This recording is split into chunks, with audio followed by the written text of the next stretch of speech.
1989 එක්තරා දවසක මම ගමනක් යනවා. හරියටම කූඹියන්ගොඩ පන්සල ඉස්සරහදී වාහන දෙකක් නතර කරලා මාව ගිය වාහනෙන් මාව එළියට ඇදලා ගත්තා. ඒ කරලා වෑන් එකකට දාගත්තා. දාගෙන මගේ ඇස් බැන්දා. ඒ වෙලාවේ මම මගේ ජීවිතය ගැන තිබ්බ ආසාව සම්පූර්ණයෙන්ම අත්හැරියා. මට හිතා ගන්න බෑ මට මොනවා වෙන්න යනවද කියලා. මට මොනවා කරන්න යනවද කියලා මට හිතා ගන්නවත් බෑ. මට ඒ වෙලාවේ ඇතිවෙච්ච හැඟීම ඇත්තටම පුදුමාකාර බියජනක හැඟීම. ඒගොල්ලෝ මාව අරගෙන ගියා. අරන් යන්නේ කොහාටද කියන එක මට නිශ්චිතවම කියන්න බෑ. ඒගොල්ලෝ මාව අරන් ගිය තැනට යනකොට මට ඇහෙනවා මිනිස්සු මර ලතෝනි දීලා කෑ ගහන සද්ද.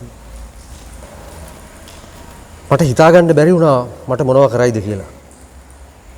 කොහොම හරි මාව අරන් ගිහිල්ලා අදාළ තැනට මගේ ඇස් දෙක ලිහුවා.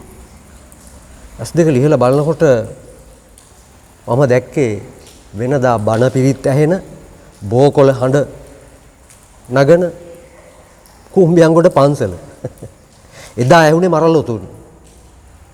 සාමාන්‍යයෙන් පන්සලකට යනකොට ඇහෙන්න තියෙන්නේ බණ පිරිත් නාදේනේ. නමුත් එදා ඇහුනේ මරලතෝනි මිනිස්සුන්ගේ මරහඬ. ඉතින් එතනින් අපිට හොඳටම පැහැදිලි වෙනවා මේ රාජ්‍යයයි මේ ආගමික සංස්ථාවයි කියන දෙක කොච්චර දුරට ඒකාබද්ධද කියලා. මට ඒක ඇතුලේ පේන්න තිබුණු දේවල් තමයි කඩු පිහා, ඉස්තිරික්ක, වයර්, කටුකම්බි, ස්ලෝන් බට මෙන්න මේවා තමයි තිබුණේ. එතන හිටිය හැම කෙනෙක්ම වද බන්ධන වලට ලක් වෙලා, දරුණු වද බන්ධන වලට ලක් වෙලා හිම්බත් වෙලා හිටපු මිනිස්සු. මිනිසුන්ගේ ඇඟේ තිබුණා පිහා පාරවල්, ස්ත්‍රික්ක වලින් පුච්චපු පාරවල්. ඒ වගේ දරුණු තුවාල කරුවන් තමයි හිටියේ. එතන හිටියේ ආයි සෙක්ෂන් එකේ අය. ඒගොල්ලෝ මට කිව්වා ගහපියේ ඩිප්ස් කියලා. මම ඩිප්ස් ගැහුවා. ඩිප්ස් 100ක් ගහපියේ කිව්වා. මම ගැහුවා. හැබැයි මගේ කර උඩ තව එක්කෙනෙක් තිබ්බා. ඒ බරත් උස්සගෙන මම ඩිප්ස් ගහන්න ඕනේ. කොහොම හරි කාගෙන මම ඩිප්ස් ගැහුවා. ඔය ඩිප්ස් ගහන වෙලාවේ මට ඇහෙනවා ටෙලිෆෝන් කෝල්ස් එහාට මෙහාට යනවා. ඊට පස්සේ මේ අයි සෙක්ෂන් එකේ දෙවිය කියනවා හරි සර් එවන්නම් සර් හරි එවනවා. අන්න ඕක තමයි අවසාන වශයෙන් කූඹියන්ගොඩදී මම අහපු දේ සහ දැකපු දේ. මගේ ඇස් දෙක බැඳලා ආපහු සැරයක් මම වෙනත් තැනකට ඇරයි යනවා. අරන් ගිහිල්ලා මාව එක්තරා තැනකට දාලා මගේ ඇස් දෙක ලිහනවා. එතකොට තමයි මම දන්නේ මම දැන් මේ ඉන්නේ මාතලේ විජේ විද්‍යාලීය ගුණසේන ශාලාවේ කියලා.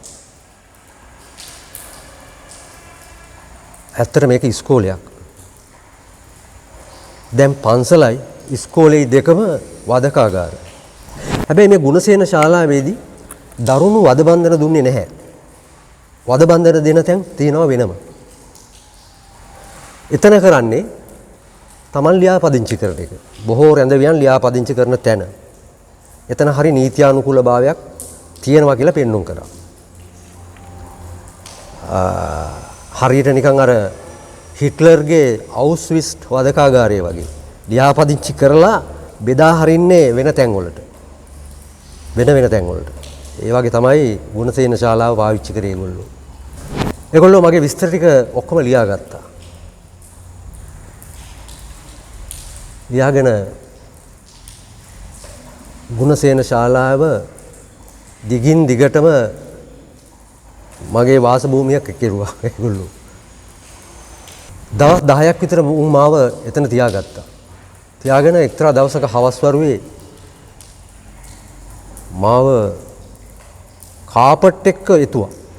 ලොකු බිමට දාන කාපට් එක බුමු තුරුණක එතුවා. එතලා මම දාගත්ත වෑන් එකට.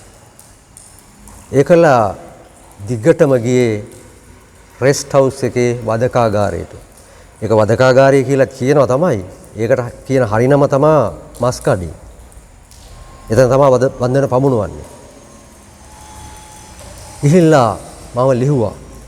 එහෙලෙලා මම දැම්මා විශේෂ කාමරයකට. ඒ කාමරයට දකින්නකොටම මට පෙනුනේ අපේ ගමේ හිටිය අමරසේන. ඔහු ජනතා විමුක්ති පෙරමුණේ සමාජිකයෙක් වෙලා හිටියා. අමරසේන හිටියේ නිර්වත් කරලා. අමරසේනගේ ශිෂ්ණයට යකඩ කම්බියක් නමලා දාලා තිබුණේ. ඒ යකඩ කම්බිය පිටිපස්සෙන් අරගෙන බැඳලා තිබුණා ජනෙල් කූරක. ඔහුගේ ශිෂ්ණයේ ඉදිරි කොටස හරියට වදමලක් වගේ ඉදිමිලා තිබුණා. ඔහු හෙම්බත්ව හිටියේ. එතනදී තමයි මට මෝන දෙන්න අපහසුම වුණු අභාවාචිකම සිද්ධිය වුණේ. අමරසේන අතට දුන්නා උන් කඩුවක්. උන් මගේ අතට දුන්නා කෙටේරියක්. ඒකලා අපි දෙන්නට කිව්වා ඔය ආයුධ දෙකෙන් කොටා ගනින්න කියලා. ඒක අත වගේ අද සිද්ධ වුණා වගේ. ඒක මතක් වෙනකොට මගේ ඇඟ ඇත්තටම කිලිපුලා යනවා. කොහොමද එහෙම මිනිස්සුන්ට මම කොටන්නේ? ඒක කරන්න පුළුවන් දෙයක් නෙවෙයි. ඊට පස්සේ මම කොටන්නේ නැතුව හිටියා. අපි බලාගෙන හිටියා මූණෙන් මූණ. ඊට පස්සේ වදකෝ ඇවිල්ලා පහර පිට පහර දුන්නා මට. අවසානයේ උන් කිරුවේ අර හෙම්බත් වෙලා හිටපු අමරසේනගේ බෙල්ල කපපු එක. ඒ කරලා මට කිව්වා තෝ JVP නොවේ නම් මේකගේ LBP කියලා. මට කරන්න දෙයක් නැහැ. මං ඊට පස්සේ ඔහුගේ ලේ වැගිරෙන බෙල්ලට කට තියලා මට සිද්ධ වුණා ඔහුගේ ලේ බොන්න. ඒ සිද්ධිය තරම් අභාවාචික, ඒ සිද්ධිය තරම් අමානුෂික සිද්ධියක් මම මේ මිහි තුල දකින්නේ නැහැ ඇත්තටම. කොහොමද මිනිහෙක් තව මිනිහෙක්ගේ ලේ බොන්නේ? අමරසේන මැරිලා ඉවරයි. මම මගේ ජීවිතේ බේරගන්න ඒ අභාවාචික සිද්ධියට මුහුණ දුන්නා විසක්කා එන කරන්න දෙයක් නැතිකමට මම ලේ බිව්වා. එතන හිටියා I section එකේ 3 දෙනෙක්. ඒ තමයි ලාල්, ජූඩ් සහ හේරත්. අද වගේ මතකයි. ඒගොල්ලෝ මෙහෙව්වේ සවේන්ද්‍ර සිල්වා කියන පුද්ගලයා. එතෙන්දී උන් මගේ මූණට මිරිස් කුඩු ගැහුවා. සිරි බෑග් එකක් ඇතුළට මිරිස් කුඩු දාලා මගේ මූණ බැඳලා මාව වතුර ටැංකියකට එබුවා. මට හුස්ම ගන්න බෑ. මං හිතුවේ උන් මාව මරන්න යන්නේ මේ විදිහට කියලා. ටිකක් වෙලා ඉන්නකොට මාව මැරෙන තැනට එද්දී උන් මාව ආපහු සැරයක් වතුරෙන් උඩට උස්සනවා. මම වගේම වද බන්ධන වලට ලක් වුණු බොහෝ දෙනෙක් හිටියා. ඒ හැම කෙනෙක්ම ඒ වගේ දරුණු වද වේදනාවන් විඳපු මිනිස්සු. ඒ මිනිස්සු එකපාර මැරුන්නේ නැහැ. මුළු ජීවිතේ පුරාම මරණේ පැතිරලා තිබුණේ මිනිස්සුන්ගේ. ඒක ඇතුලේ ඉන්න හැම මොහොතක්ම මරණයේ වේදනාව ගෙන දෙන මොහොතක්. එතෙන්දී මම දැක්කා මිනිස්සුන්ගේ ගුද මාර්ගයට ස්ලෝන් බට ඇරලා ස්ලෝන් බටේ දිගේ කටුකම්බියක් යවනවා. ඒකල ස්ලෝන් බටේ ආපහු ගන්නවා. කටුකම්බිය වුන්ගේ ගුද මාර්ගය තුල හිර වෙනවා. තංගුස් නූල් අරගෙන ඒ තංගුස් ලණු වලින් මාපටැඟිල්ල ගැට ගහලා උඩ එල්ලනවා. එල්ලා විදුලි ස්ත්‍රීක්කේ තියෙනවා ඇඟට. ඒවා තමයි තිබු වදබන්ද. පණ අදින මිනිස්සුන් මැරුවේ බෙලි කපලා. ඊළඟට අතපය කෑලි කෑලි වලට කපලා ගෝණියක දාලා රෙස්ට් හවුස් එක පිටිපස්සෙන් තිබුණු අඩිපාර දිගේ වුන් ඇරයි යනවා. ඒ මිනි මං ඇහැටම දැක්කා. ඒ පැත්තේ තමයි රෝහල තියෙන්නේ. 2012 ඔය රෝහල පිටුපසින් හමු වුණු මිනිවල සහ මේ දීපු වදබන්ධනයි ඔක්කොම ගත්තාම එකට එකක් සම්බන්ධයි. 155කගේ යටකටු හම්බ වුණා. හමු වුණේ ඒ 155 දෙනාගේ මල සිරුරු විතරයි. හැබැයි සමහර හන්දි ගානේ ටයර් උඩ පිච්චිච්ච ගඟවල් වල පාවුණ තවත් අතුරුදහන් වෙච්ච මිනි කොච්චරද කියලා කියන්න බෑ. මාතලේ විතරක් වදකාගාර 20ක් තිබ්බා. ඉස්සරලම ආව අරන් ගිය වදකාගාරය තමයි කූඹියගොඩ පන්සලේ වදකාගාරය. ඊට පස්සේ රෙස්ට් හවුස් එක. ඊට පස්සේ ගුණසේන ශාලාව. ඊට පස්සේ උඩුපිහිල්ලේ වදකාගාරය, මට්ටාවේ වදකාගාරය, දංකන්දේ වදකාගාරය. ඕවිලි කන්දේ වදකාගාරය. ඒවා එකින් එකට කහා සමානව වද දීපු තැන්. රත්තොට මුවන්දිනිය වදකාගාරය. නාවුල අරංගල වීගබඩාවේ වදකාගාරය. කටාරන්තෙන් උකුවෙල හෙට්ටිපොළ අංකුමුර නාගොල්ල ඒ සියලු වදකාගාර පවත්වාගෙන ගිය හමුදාවෙන්. ඒ හැම වදකාගාරයකටම අලුගෝසුවෝ හිටියා. ඒ අලුගෝසුවෝ නිර්මාණය කරපු අය බොහෝ විට. එදා අපි අර මස් කඩේ කිව්ව වදකාගාරය ඒක තමයි රෙස්ට් හවුස් එක. ඒ ළඟදී අපි කීප දිනක් යනවා රෙස්ට් හවුස් එකට. යනකොට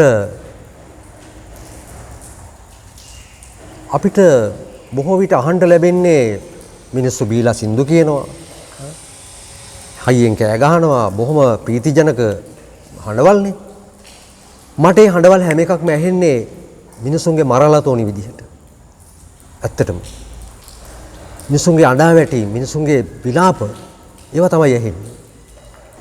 ඒකේ එදා තිබුණු ටයිල් ඒ විදිහටම තාමත් තියෙනවා. හැබැයි ඒවා තිබුණු ලේ පාරවල් දැන් මකලා. අපි යාළුවෝ කීප දෙනෙක් එක්ක රෙස්ට් හවුස් එකේ ඉද්දි වේටර් කෙනෙක් ආවා. වේටර් එකපාර මගෙන් ඇහුවා සර්ට මාව මතකද කියලා. ඔව් සමසේ මට මතකයි කියලා කිව්වා. ඊට පස්සේ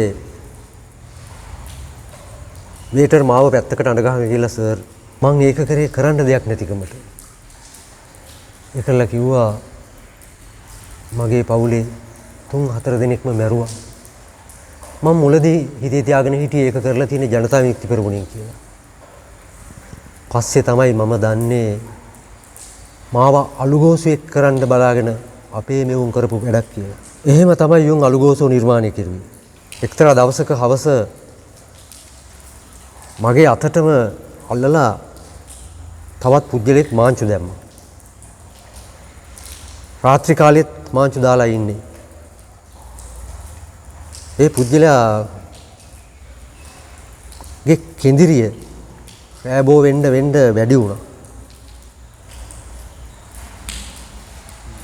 පාන්දර 3ට විතර බලනකොට ඒ මිනිස්සයා නිහඬයි. ඔහොම ඉන්නකොට පාන්දරම අයි සෙක්ෂන් එකේ කීප දෙනෙක් ඇවිල්ලා මයින් අහනවා කොයකෝ උඹත් එක්ක හිටපු ඉස්කෝලේ කියලා. මම කිව්වා මම දන්නේ නැහැ කියලා. ඔබ දන්නේ නැහැ නේද? ඊටපන් ඔබට දන්න විදිය පෙන්වන්න කියලා ඊට වඩා ඉහළ නිලධාරියෙකුට ගිහිල්ලා කිව්වා සර් මෙන්න මේකා මූත් එක්ක හිටපු අනිත් එකා පැනලා යන්න ලෑස්ති කිරුවා කියලා. හැබැයි රෑ කරේ මොකද්ද දන්නවද? උන් පාන්දර 5ට විතර ඇවිල්ලා ඒ මනුස්සයා මාංචුවෙන් ගලව ගත්තා. ගලවගෙන අතපය කොටලා එහෙමම අරන් ගියා රෝහල පැත්තට. 2012 හමු වුණු සමූහ මිනිවලෙන් මතු වුණා අමුතු මලකඳන් ටිකක්. ඒවා තමයි හිස වෙනම තියෙන මලකඳන්. මුණින් අතට දාලා තියෙන මලකඳන්. යකඩවලු අස්තිවල තියෙන මලකඳන්. ඇඟිලි වලට ඇන ගහපු මලකඳන්. මෙන්න මේවා. අපිට සනාථ වෙන්නේ නැද්ද? ඒ කවුද කියලා? අර වදකාගාර තුල තිබුණු සියලු ලක්ෂණ අර මතු වුණු ඇටකටු වල තිබුණා. මේවා මගේ ඇස් දෙකෙන් දැකපු ඒවා. 89 විතරක් මාතලේ ඇතුලේ 1200කට එහා අතුරුදහන් වෙලා තියෙනවා. ඒ කාලේ වෙනකොට හමුදාව බාරව හිටියේ ගෝඨාභය රාජපක්ෂ. එයා මෙහෙවපු මාස ගාන ඇතුලේ 700 ගානකට එහා අතුරුදහන්. මිනිවල ගැන මහේස්ත්‍රාත් අධිකරණයේ නඩුවක් තිබුණා. ඒ නඩුව නතර වෙනවා 2015. මේ නඩුව අවසානයේ කියන්නේ මේ මිනිවල 1950ට කලින් වල දාපු එකක් කියලා. ඒගොල්ලෝ වසංගතයක් හැදිලා මැරිච්ච මිනිස්සු කියලා. හැබැයි එහෙම මැරුණා කියලා මාතලේ රෝහලෙන් හෝ කිසිම තැනක එහෙම සාක්ෂියක් නැහැ.